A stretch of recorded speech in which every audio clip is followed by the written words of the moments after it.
You see a 9-9. Olga Korbut's won a gold medal. There it is. 5 seconds left in the game. Do you believe in miracles? Yes!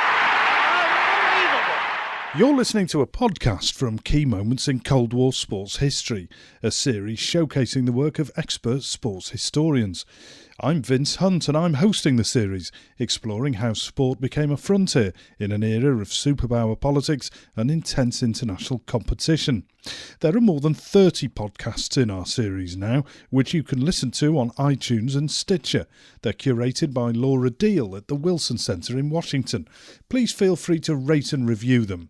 Follow us on Twitter at CWIHP and hashtag Cold War Sport.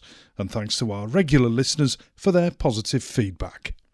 Boycotts of the Olympics are usually associated with Moscow 1980 and Los Angeles in 84. But my next guest, Michelle Sykes, has been studying the anti-apartheid boycotts. They started in Mexico 68 and lasted until the walkout by the African nations at Montreal in 1976. Michelle's a former long-distance runner, now teaching at Stellenbosch University in South Africa. Michelle, people talk about perspectives on the Olympics, and you look at the Olympics through the African perspective mostly, don't you? Mostly racial bars of mixed Olympics. Exactly. The African-led boycotts of 1968, 1972, and 1976, and the only one of those three in which the boycott actually occurred, where the walkout took place, was in the 76 Montreal Olympic Games. But what's interesting is that it has a longer history, starting with boycott threats made before the 1968 Games over the participation of a South African Olympic team.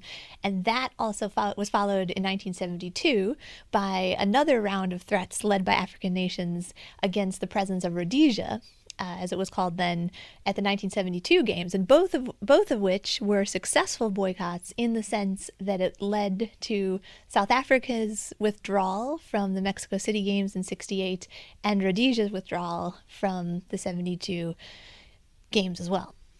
These boycotts are prompted by apartheid. That was a system that had been in place since 1948. Who leads the anti-apartheid movement?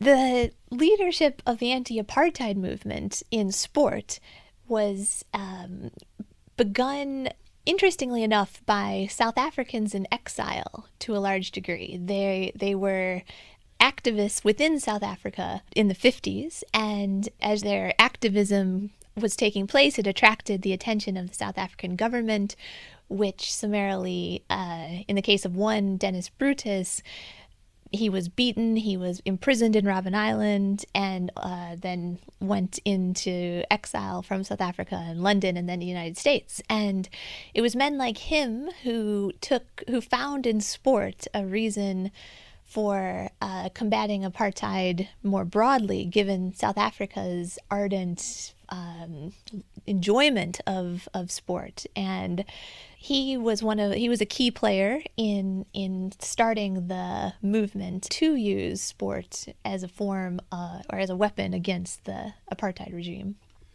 Did that spread quickly to become an international campaign, or was it in its infancy restricted to the African nations? The anti-apartheid issue was one that newly independent African nations picked up on because it was something that was shared across the continent in terms of common colonial and racial oppression during the previous decades.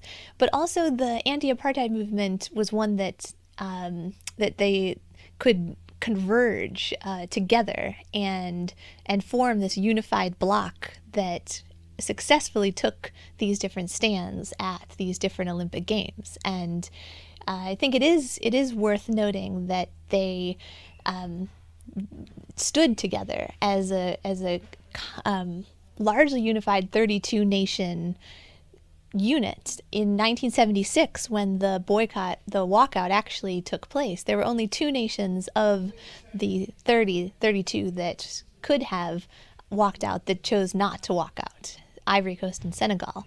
The rest decided actually to enforce this, and that meant all of their athletes losing the chance to participate. It came at a cost, particularly in In the case of the long-term development of, for instance, a nation like Kenya, my research has shown that the boycotts of both the 76 games, which were then followed by boycotting in solidarity with the American-led boycott in 1980, that two Olympic cycles that were missed in the case of Kenya, for instance, was really harmful for both the fans and the athletes and the general momentum that Kenya had begun in 1968 and 72 as their emergence onto the world stage as runners was happening. Then the boycott sort of slowed that down. It disrupted their development of an emerging sporting nation. Exactly. And so that's why when you see them returning to Olympic competition in 1984,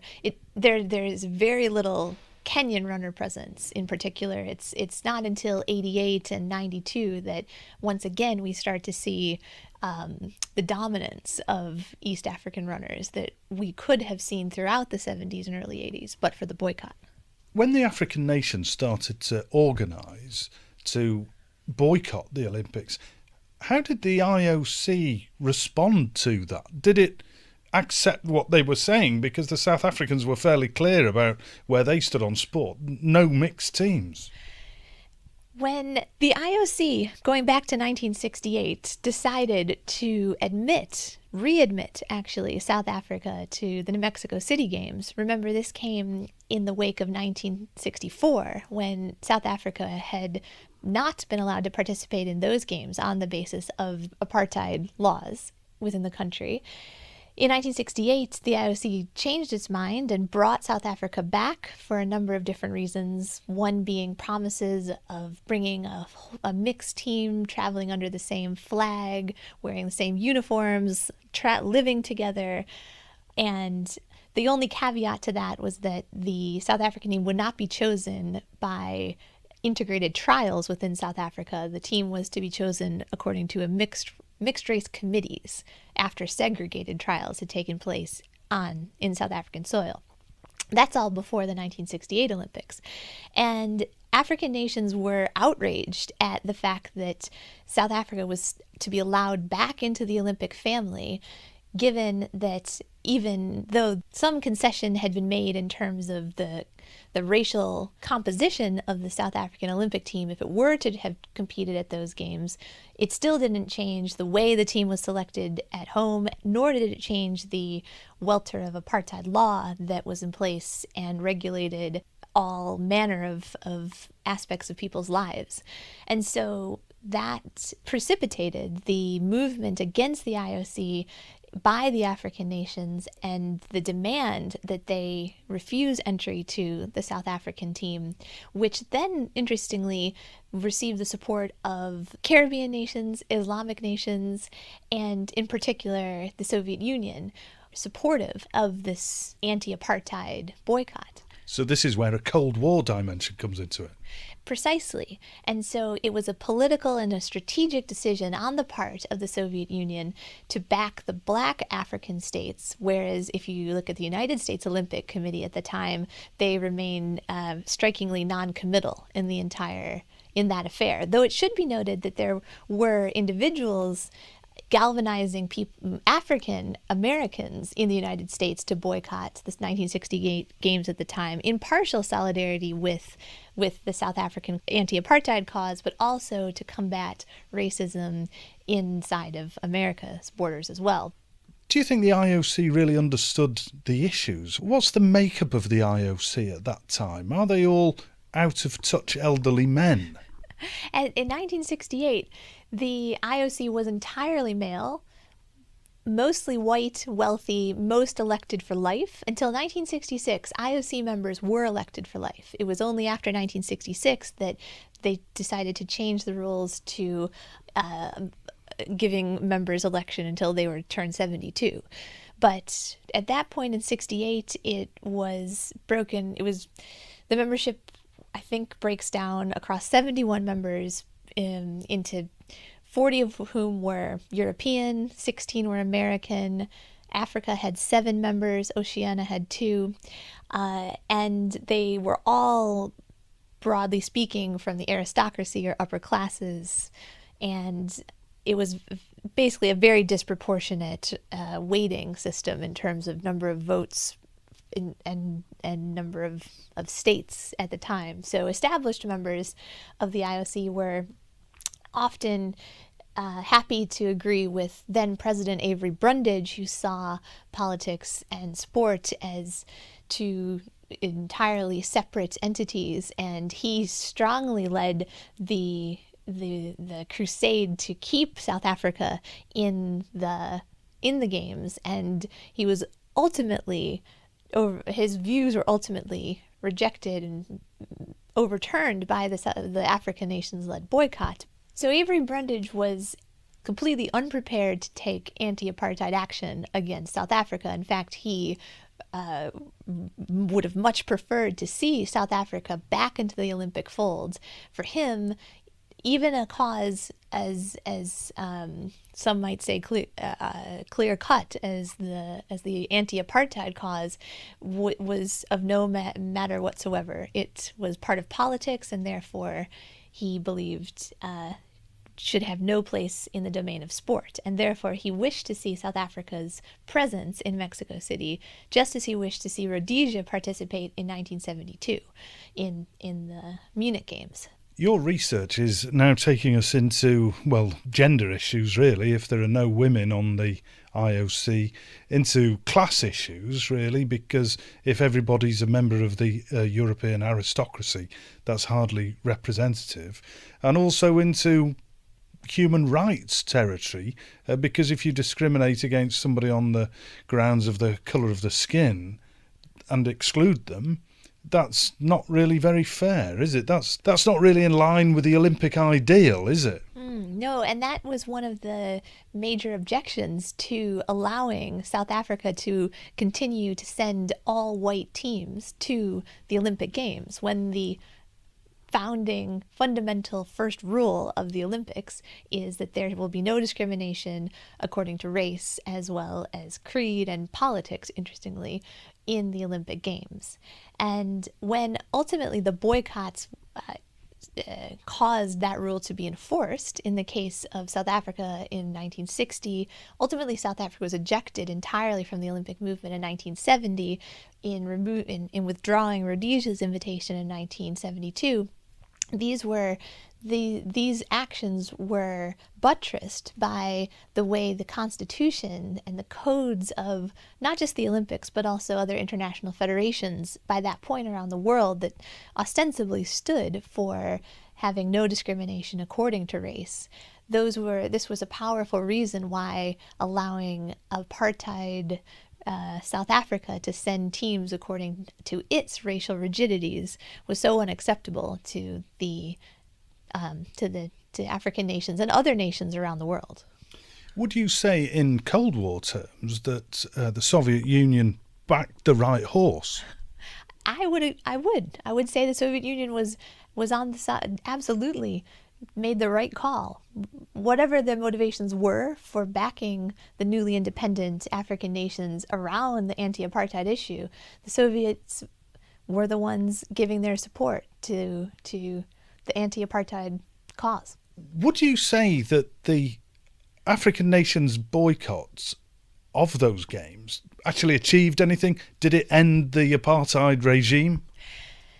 That's it's a very thorny question of did the African... Well, it's a no, isn't it? It didn't. Yeah, okay. It didn't end the regime. It did not. No, the boycott did not ultimately trigger the dismantling of apartheid. However, it had an impact on the international sports scene, on the Olympics, and athletes around the world coming into contact with South Africans, or South Africans themselves not getting to travel and to compete at the highest level of their sport. It ultimately had an impact inside of South Africa to different degrees according to different sports, but the international shunning over time of South Africa's sports teams eventually led to growing discomfort within the minds of officials and people within South Africa who tried in various different alternatives and strategies to regain their place in the international sports community. So I would argue that the anti-apartheid boycott movement absolutely had an impact at the international level and had some impact on anti-apartheid sport within the country, and was one of a panoply of different movements of resistance to the apartheid regime that ultimately led to or contributed to the downfall of the regime. The walkout at the Montreal Olympics was really actually quite dramatic, wasn't it? It was it was like a union strike. It was they basically just walked out and went to the airport, didn't they? Did events like that take the world press by surprise? Yes, absolutely. The 1976 non-participation walkout was a huge shock to the world press, to the organizers. It actually came in the 11th hour. The demands were being negotiated right up until the very start of the opening ceremonies. And by that point, African nations had already sent most of their teams, were in place in Montreal, preparing, getting ready for the Olympics at least a couple weeks beforehand. And then when the decision was made, they couldn't, many of them, just turn around the next day and leave. So this left a number of athletes in Montreal with nothing, with no games to compete in. It was a lightning strike. It was deeply upsetting and difficult for the athletes involved, and many of whom didn't agree with the decision. But ultimately, it's an example of the top-down hierarchical nature of sport, in which decision makers at the top can control the movements and access of athletes to symbolic and materially important events like the Olympic Games. And when the decision was made to boycott those games, it, no matter what any individual athlete may have thought, it led to the end of their Olympic dreams. But it's also a sign of how strongly they felt about that issue, the issue of apartheid and the issue of black nations being excluded from the games.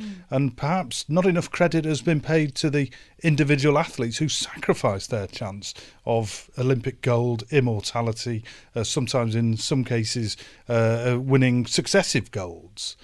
Absolutely. Those athletes, they sacrificed enormously for the anti-apartheid cause. There's a runner from Kenya, Mike Boyt. He was silver in the 1972 games, and he was favored to come back and win in the 1976 games. He was there. He was at his peak. He was winning races around the world leading up to those games. Other runners from Tanzania, Filbert Bayi, there were showdowns with the New Zealand top miler at the time, John Walker, that just didn't materialize. And it was their sacrifice that enabled this walkout.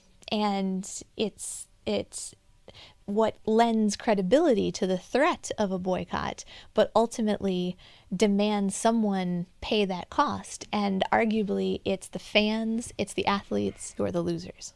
Could it be said, do you think, that there's too much emphasis on the Cold War geopolitics, whereas the anti-South African racist laws is perhaps more of an achievement? And the backing of the Soviets for the anti-apartheid movement is perhaps one of the better outcomes of the Cold War. I couldn't agree more. The position that the Soviets took in the 1968 and 1972 games to back the African-led boycott of those games against racist regimes in Southern Africa was a principled stance. And whether that was motivated by larger Cold War strategic political ideas is, in this case, perhaps a good example of the ends justifying the means. You've been listening to a podcast from the series Key Moments in Cold War Sports History, a project bringing together experts from around the world and hosted here on the Wilson Centre's online digital archive at digitalarchive.org.